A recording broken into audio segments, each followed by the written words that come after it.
الحمد لله الذي غرس لنا شجرة طيبة أصلها ثابت وفرعها في السماء، والصلاة والسلام على رسولنا الذي بنى لنا بيتا نسيتها في الآفاق والأنحاء وعلى آله وصحابه أجمعين. اما بعد، اس بزم جنوں کے دیوانے ہر راہ سے پہنچے یزداد تک، ہے عام ہمارے افسانے دیوار چمن سے زندہ تک. 100 بار سوارا ہے ہم نے اس ملک کے غیثوِ برہم کو، یہ اہل جنوب بتلائیں گے کیا ہم نے دیا ہے عالم کو. محترم حضرات اور صدر مسابقہ، میں حیران و پریشان بلکہ نادم و پشیمان ہوں کہ اس مختصر سے وقت میں ایسے عظیم الشان وسیع و بسیط موضوع پر کس طرح گفتگو کروں.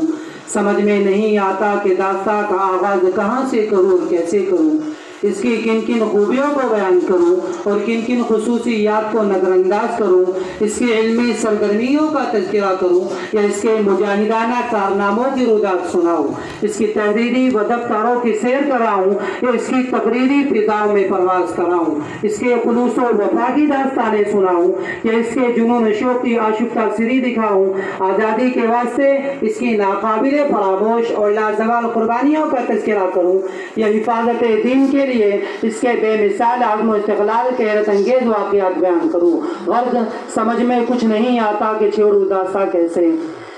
ہزاروں نغمے وفا کے ان کے لبوں پہ آ کر مچل رہے ہیں، ہزاروں نغمے وفا کے ان کے لبوں پہ آ کر مچل رہے ہیں، لبوں پہ لیکن لگے ہیں پہرے تو بن کے آنسو نکل رہے ہیں.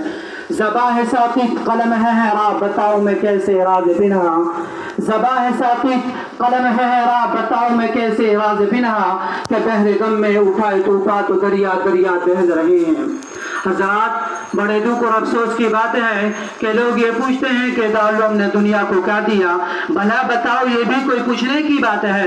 میرے دوستو، اگر پوچھنا ہی تھا تو یہ پوچھتے کہ دارالعلوم نے دنیا کو کیا نہیں دیا، تو میں کہتا کہ دارالعلوم نے دنیا کو الحاد و بے دینی نہیں دی، دارالعلوم نے دنیا کو بے ضمیری و ابن الوقت اور ایمان فروشی نہیں دی، دارالعلوم نے دنیا کو بے حیائی و بے شرمی نہیں دی، دارالعلوم نے دنیا کو خود غرضی و مفاد پرستی نہیں دی، دارالعلوم نے دنیا کو جی حضوری اور چاپلوسی نہیں دی، دارالعلوم نے دنیا کو پست حوصلگی اور بزدلی نہیں دی، دارالعلوم نے دنیا کو نفرت و عداوت نہیں دی، بلکہ وہ تو ہر دور میں نغمے محرو وفا گاتا رہا، وہ ہر زمانے میں گردش دورہ کی سنگینی سے ٹکراتا رہا، وہ قدم قدم پر گم کرتے رہا لوگوں کو توحید کا جامع باصفا پلاتا رہا، وہ ہر عہد میں شاپ کونوں عطا کرا دکھلاتا رہا اور پیغام خداوندی کو چار تانگ عالم میں پھیلاتا رہا. گرچہ بارہا فلک نے اسے آنکھیں دکھائی، پھر غردوں نے پتھر اچھالے، گردش دورہ نے آلام و مصائب کے تیر برسائے، باغبان وقت نے رنج و محن کے کانٹے چبھائے، امواج حوادث نے بحر غم میں گوتے کھلائے،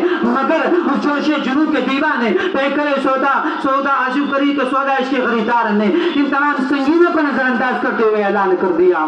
تیرے عشق میں نے کوہ غم سر پہ لیا جو ہو سو ہو، تیرے عشق میں نے کوہ غم سر پہ لیا جو ہو سو ہو، عیش و نشاط زندگی چھوڑ دیا جو ہو سو ہو.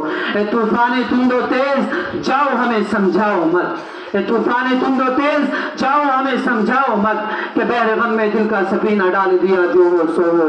او ہم سے ہمارے دارالعلوم کے کارنامے اور داستانیں معلوم کرنے والوں، میں تمہیں کیا کیا بتاؤں اور کہاں تک بتاؤں. جاؤ، اگر تم سے ہو سکے تو ہماری داستان افرنگ کے برپا کیے ہوئے طوفانوں سے پوچھو، ہماری داستان بالا کوٹ کی پہاڑیوں سے پوچھو، ہماری داستان چاندنی چوک سے لے کر خیبر تک کے درختوں سے پوچھو، ہماری داستان دریائے راوی کی خوشمگی موجوں سے پوچھو، ہماری داستان چاندنی چوک سے لے کر خیبر تک کے درختوں سے پوچھو، ہماری داستان افغانستان کی سربلند پہاڑیوں سے پوچھو، ہماری داستان روس و ترکی کی برفیلی چٹانوں سے پوچھو، ہماری داستان عرب کے، کیونکہ واقف تو ہے اس راز سے دار و رسن بھی، واقف تو ہے اس راز سے یہ دار و رسن بھی ہر دور میں تکمیل وفا ہم سے ہوئی ہے. لوگ یہ پوچھتے ہیں کہ دارالعلوم نے دنیا کو کیا دیا. میں دنیا والوں سے پوچھنا چاہتا ہوں کہ بتاؤ، دنیا کو شیخ الہند جیسا امام القائدین کس نے دیا؟ دنیا کو انور شاہ جیسا فخر المحدثین کس نے دیا؟ دنیا کو اشرف علی تھانوی جیسا مفکر و مدبر کس نے دیا؟ دنیا کو کفایت اللہ جیسا مفتی اعظم کس نے دیا؟ دنیا کو علامہ عثمانی جیسا خطیب ادیب کس نے دیا؟ دنیا کو مناظر احسن گیلانی جیسا بے مثال ادیب کس نے دیا؟ ہاں یہ تمام کے تمام ہمارے مہر و وفا کی داستانیں سنائیں گے. اولئک آبائی فجئنی بمثلہم اذا جمعتنا یا جلیل المجامع. جو کہنا تھا بے دھڑک کہہ دیا دارالعلوم کا پیغام. اسی پر بات ختم کرتا ہوں. فقط والسلام.